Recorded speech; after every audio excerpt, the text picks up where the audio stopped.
So we're looking at the complex number system, the imaginary number I, and we're looking to simply start with simplifying the square root of a negative number.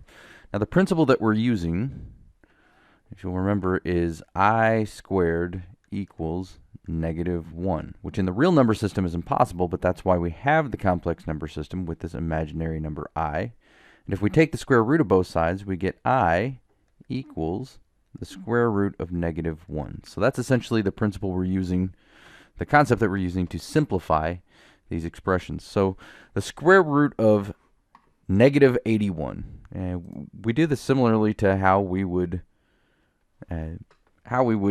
simplify a regular square root in the real number system. I'm going to add in an extra step here compared to the previous example you saw in the lesson.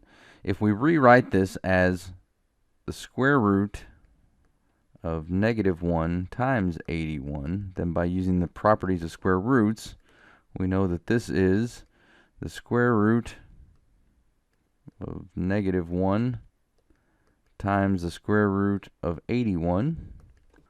Well, the square root of -1 just simply equals I, as we've established prior to, and the square root of 81 is 9, so we have 9I.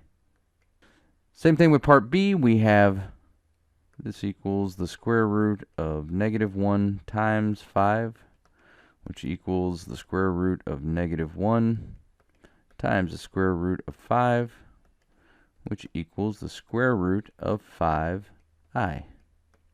And then we'll go ahead and skip those middle steps with our last problem.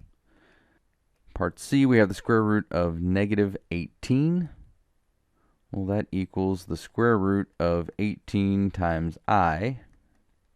Now we can simplify this further because it has a factor that is a perfect square. This is the square root of 9 times 2I. Well, the square root of 9 is 3, so we can bring that out front. 3 times the square root of 2I.